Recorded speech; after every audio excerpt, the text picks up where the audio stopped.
Deus revelou para uma criança como vai ser o juízo final, como vai acontecer o arrebatamento da igreja. Eu vou colocar aqui para vocês ela contando, só que eu editei várias partes do áudio porque o negócio é muito forte. Eu nunca vi nada igual a essa revelação. Depois eu vou comentar aqui para vocês e queria muito ouvir também a opinião de cada um de vocês. Se vocês se identificarem com o que irão ouvir daqui para frente, por favor. Jesus aparecia de um cavalo branco e ele pisava no Monte das Oliveiras e eu vi que o monte dividia ao meio. Na hora que o monte dividia ao meio, eu vi que ele batalhava com o anticristo e foi derrotado. Aí eu vi que os anjos que também estavam nos cavalos e a igreja também estava todo mundo em cavalo. E eu vi que as pessoas que ficaram e o povo de Israel subia para o céu. E eu vi que já estava o Pai, não era mais o Senhor Jesus, eu não vi o rosto dele, eu não consigo ver o Pai. O Senhor Jesus a gente só consegue ver do ombro para baixo. Consegue ver o rosto de um dos dois, só que o Pai não dá pra gente ver ele. Por causa que acho que a gente não conseguia nem chegar perto, por causa dele, né? Que tem muita luz. E eu vi que ele pegava 2 livros, o das obras e o da vida. E eu vi que ele fazia o julgamento, só que a igreja que subia no arrebatamento não participava do julgamento. E eu vi que tinha 12 tronos, que tinha 12 homens sentados nele. Aí eu perguntei o que significava, ele falou que as 12 tribos de Israel e os 12 apóstolos. Aí eu via que eles começavam a julgar junto com o Senhor Jesus e o Pai, porque eles dois, outros tinham sido de vários pecados. Era vários, não dava nem pra contar direito. Até pecado que é abominável mesmo diante dos olhos do Senhor, não é que os outros não são, mas pecados mesmo extremamente. Eu via no telão, mostrava o que cada pessoa fazia, que ia matar, não negava o nome do Senhor Jesus, via vestes brancas e o Senhor falava bem assim: vem e entre no gozo do teu Senhor. Mas quando aquelas pessoas que negavam o nome do Senhor, eles desciam para um lago de fogo e que tinha choro e ranger de dentro. O Senhor falava que era o maldito céu, durava eles. Era o próprio lago de fogo, porque eles ficavam trancados em jaulas. Um local bem feio, pastora. Era como se tinha alguma coisa de erupção vulcânica e ficava todo queimado, as rochas, o portão de grade, tudo queimado, até as jaulas mesmo que eles ficavam. E aí eu vi que eles ficavam trancados em jaulas e era como se o fogo fosse aquecido 1000 vezes mais, pastora. 1000 vezes. Quando a gente queima o dedo, a gente já sente dor. Imagina em um lugar daquele, eu não conseguia sentir a dor, mas pelo grito que eles davam, eles começavam a gritar, pastora. E passava a eternidade lá mesmo, pastora, eternidade. Tem hora que a gente pronuncia a palavra eternidade, a gente acha que é uma coisa mínima. Mas não é uma coisa mínima, pastora. A eternidade é pra sempre. Eu não sei como essas pessoas conseguem negar o nome do Senhor. Eu não sei como, porque é eternidade. A eternidade é pra sempre. As pessoas deixam de... O Senhor Jesus, a gente não paga nada pra entrar na terra. A gente só tem que negar a si mesmo. E as pessoas não querem, mas elas preferem Satanás. E as coisas de Satanás é tudo pago. Tudo pago pra gente ir em uma festa, é tudo pago. Roupas devassas é tudo pago. E as pessoas preferem o caminho errado do que o... Aí eu via, pastora, que essas pessoas iam tudo...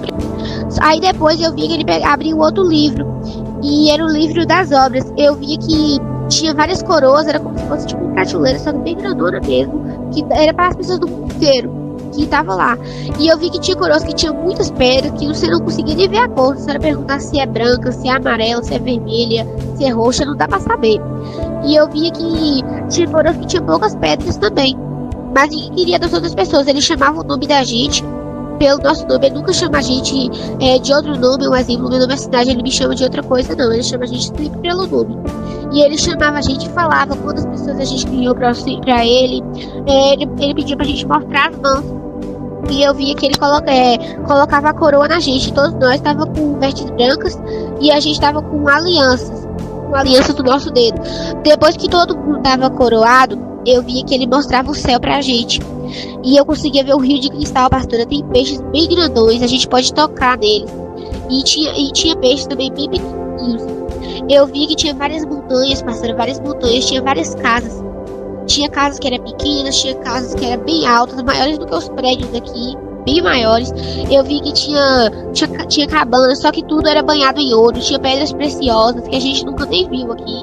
Que aqui algumas pessoas brigam, pastora, por um diamante, por uma moeda assim. E lá a gente pisa em ouro, pastora, a gente pisa de pedras preciosas.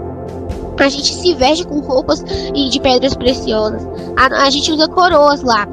E aí, pastora, Eu vi que na frente da casa de cada pessoa tinha o nome da pessoa e tinha anjos lá. E engraçado, pastora, que a gente comia, bebia e ninguém sujava nada. Era como se a casa não ficava suja. Não ficava suja. Lá a gente não precisa ir ao banheiro, a gente não precisa dormir. Nada assim, a gente só fica entoando e louvando ao Senhor todo o tempo, pastora. Cada coisa que a gente faz lá é como se estivesse adorando o nome do Senhor. E eu via que tinha o nome das pessoas nas portas das casas. E eu vi que tinha anjos. E esses anjos como se moravam com as pessoas. Ninguém mora com ninguém. Eu não moro com minha mãe. Lá ninguém é filho de ninguém, marido, mulher de ninguém. Lá ninguém tem filho, ninguém tem esposa, ninguém é casado. Lá todo mundo é irmão. Aí, pastora, eu vi que tinha uma arca. E essa arca era a Arca da Aliança, que a gente vê em filmes, assim, bem antigos. Aí ele falou que lá dentro tinha as 2 tábuas dos 10 mandamentos e tinha o cajado de Moisés. Só que também tinha a arca que ele mandou pra Noé construir. Aí na hora que eu olhava pra arca, eu olhava pra cima e vi um arco-íris. Ele falou que ele nunca quebrou a aliança que ele fez com Noé, que ele não quebrou. Aí depois, pastor, eu olhava pro montanha e eu vi que aparecia 12 homens. E eu perguntava pro Senhor quem era. Ele disse que eram os 12 apóstolos dele. Aí ele falou: meu Senhor, tinha propósito na vida do apóstolo João, porque foi ele que escreveu o Apocalipse. Ele foi o único apóstolo que morreu de morte natural, de velhice. Ele foi o único, porque eu tinha propósito. Porque vocês são uma geração do arrebatamento. Eu falei: ué, mas não aconteceu o arrebatamento. Ele falou: não, você foi arrebatado em espírito, mas o arrebatamento não aconteceu ainda, mas já está muito perto. O Pai já determinou o dia e a hora. Eu já sei, porque eu e o Pai somos um. Quando ele der a ordem, o arcanjo Miguel tocar a trombeta, o arrebatamento vai acontecer. E a grande pedra de fogo que você vai ver daqui a pouco no seu tempo é o grande que você chama de meteoro, que vai cair sobre a terra. Aí eu vi que quando eu olhava para a montanha novamente, eu vi que apareceu um leão amarelo, pastor. Era imenso mesmo, que eu conseguia ver de perto. Tem hora que a gente vê ele no altar e tudo mais, mas ele é imenso, pastor. Não tem explicação, ele é muito imenso. E ele rugia, pastor, um rugido bem alto, que todo mundo que estava na cidade ouvia. De lá de cima, pastora, de lá de cima era como se a cidade era pequena, mas a gente estando dentro da cidade, ela é muito grande, ela não tem fim. Aí eu perguntei pro Senhor, falei assim: eu nunca tive uma cidade grande dessa. Ele falou bem assim: eu só mostro pra vocês em visões de arrebatamento uma parte, você ainda não viu toda, você já tá maravilhada com esse pouquinho que eu te mostrei, não é nem 1/10 do céu, como é que é. Aí depois ele falou bem assim: vocês não tem noção, ninguém sequer ouviu falar, nem passou na mente de vocês o que eu tenho preparado pra vocês aqui. Vocês falam sobre o céu que é maravilhoso, mas vocês não têm ideia do que é. Você não vê nem 1/10 do que é aqui. Aí o leão rugia de novo, pastor. Ele rugia 7 vezes. E ele dizia que o filho dele viu o fruto do trabalho. E que a gente moraria lá para sempre e eternamente. Que a gente só precisava negar a nós mesmos, carregar a cruz e seguir a Jesus. Aí depois, pastor, eu já vi que eu tava como se fosse no universo. E eu vi que era como se tivesse o globo da terra.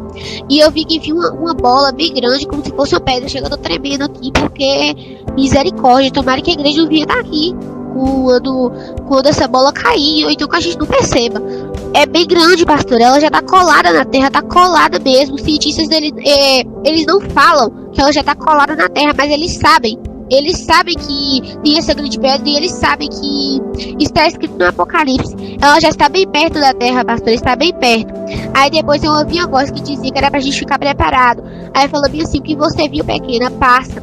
Aí depois ele falou bem assim: ninguém vai dar desculpa de dizer que não ouviu, porque a terra inteira já está sabendo da minha volta. Falou bem assim. Se você não acredita, o problema é exatamente seu. Isso aqui é questão de fé, não de lógica. Mas é lógico, é óbvio, tá muito claro que Deus se revelou ou se revelara para essa criança, gente. O que ela diz está em conformidade com a palavra de Deus. Apenas Deus mostrou para ela os fatos que irão acontecer. Isso aí se chama, gente, uma visão escatológica. Deus tem se revelado muito para crianças e adolescentes nesses últimos dias, sabe, gente? Olha, eu prefiro acreditar ao dizer que essa criança está mentindo.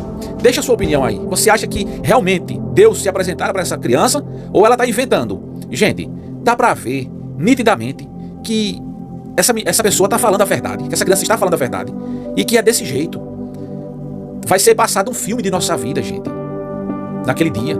Ninguém vai ter desculpas diante de Deus e dizer: Senhor, ninguém me disse o que é que eu tinha que fazer para ser salvo, para herdar a vida eterna. Alguém pode dizer: ah, a revelação já está na Bíblia, irmão. Isso aí a Bíblia já diz há muito tempo. Sim, só que muita gente não lê a Bíblia. A Bíblia, para muitos, é um livro retrógrado.